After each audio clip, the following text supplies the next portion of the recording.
अशोक के शिलालेखों में ब्राह्मी, खरोष्टी, ग्रीक एवं अरायमेक लिपि में मिलते हैं।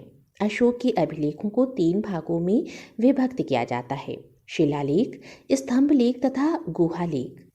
सर्वप्रथम 1837 ईस्वी में जेम्स प्रिंसेप को अशोक के अभिलेख पढ़ने में सफलता मिली। अशोक के शिलालेख की खोज 1750 ईस्वी में टेफेन थलर ने की। इनकी संख्या 14 है। अशोक के स्तंभ लेख की संख्या 7 है। ये केवल ब्राह्मी लिपि में लिखे गए हैं। यह 6 अलग अलग स्थानों प्रयाग, दिल्ली टोपरा, दिल्ली मेरठ, रामपुरवा, लौरिया, नंदनगढ़ तथा लौरिया अरे राज से प्राप्त हुए हैं। प्रसिद्ध इतिहासकार D.R. भंडारकर ने केवल अभिलेखों के आधार पर ही अशोक का इतिहास लिखने का प्रयास किया। और अब एक नज़र अशोक के प्रमुख शिलालेख और उनमें वर्णित विषयों पर। पहले शिलालेख का विषय है पशु बलि की निंदा। पहला पृथक शिलालेख का विषय है सभी मनुष्य मेरे संतान हैं। दूसरे शिलालेख का विषय है मनुष्य एवं पशु दोनों की चिकित्सा व्यवस्था तथा सीमांत राज्यों जैसे चोल, पांड्य, सत्यपुत्र, केरलपुत्र एवं सिलोन का उल्लेख है। तीसरे शिलालेख का विषय है राजकीय अधिकारियों युक्त रज्जुक एवं प्रादेशिक को हर 5वें वर्ष दौरे पर जाने का आदेश दिया गया है। वहीं भेरी घोष की जगह धम घोष की घोषणा चौथे अभिलेख में की गई है। 5वें अभिलेख का विषय है धम महापात्रों की नियुक्ति के विषय में जानकारी दी गई है। छठे शिलालेख का विषय है प्रजा के कार्य के लिए मुझे हर जगह सूचना दे सकते हैं। 7वें शिलालेख का विषय है आत्मनियंत्रण तथा मस्तिष्क की शुद्धता का उपदेश। 8वें शिलालेख का विषय है अशोक की तीर्थ यात्राओं का उल्लेख। वहीं सच्ची भेंट एवं सच्चे शिष्टाचार का उल्लेख 9वें शिलालेख में किया गया है। अशोक का 10वां शिलालेख धर्म के पालन का उपदेश देता है, तो 11वां शिलालेख धर्म की व्याख्या करता है। धार्मिक सहिष्णुता की नीति का उल्लेख 12वें शिलालेख में हुआ है और 13वें शिलालेख का विषय है कलिंग युद्ध, पड़ोसी राजाओं का वर्णन एवं 8वें राज्यों का उल्लेख। कौशाम्बी अभिलेख को रानी का अभिलेख कहा जाता है। रोमिंदेय स्तंभ लेख सबसे छोटा है।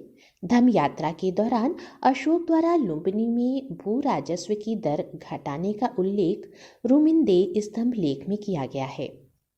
शरीकुना अर्थात कंदहार अभिलेख ग्रीक एवं अरायमेक भाषाओं में प्राप्त हुए हैं। अशोक के समय मौर्य साम्राज्य में प्रांतों की संख्या 5 थी। प्रांतों को चक्र कहा जाता था। अशोक के बौद्ध होने का सबसे प्रबल प्रमाण भाब्रू अर्थात वैराट से प्राप्त लघु शिलालेख है।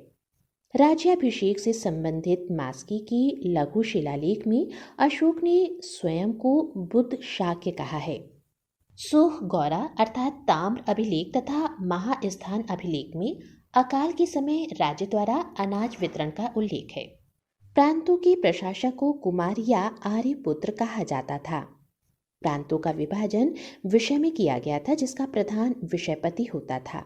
प्रशासन की सबसे छोटी इकाई ग्राम थी, जिसका मुखिया ग्रामिक होता था। मेगास्थनीज के अनुसार नगर का प्रशासन 6 समितियों में विभाजित था। प्रत्येक समिति में 5 सदस्य होते थे। और अब एक नज़र प्रशासनिक समिति और उनके कार्यों पर। प्रथम समिति का कार्य था उद्योग एवं शिल्प कार्य का निरीक्षण। वहीं द्वितीय समिति विदेशियों की देखरेख से संबंधित थी।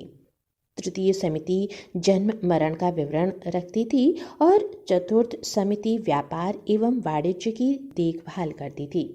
पंचम समिति निर्मित वस्तुओं के विक्रय का निरीक्षण करती थी, तो षष्ठम समिति बिक्री कर वसूल करती थी।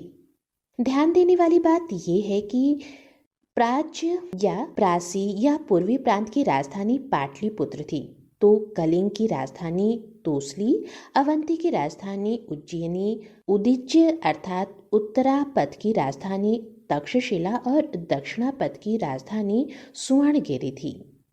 बिक्री कर घरेलू वस्तु के मूल्य का 4% तथा आयातित वस्तु के मूल्य का 1/10 वसूला जाता था। इसकी चोरी करने पर मृत्युदंड का प्रावधान था। एग्रोनोमोई मार्ग निर्माण अधिकारी था। अर्थशास्त्र में गुप्तचर को गुढ़ पुरुष कहा गया है। भ्रमणशील गुप्तचर को संचारा तथा एक जगह रहने वाले गुप्तचरों को संस्था कहा जाता था।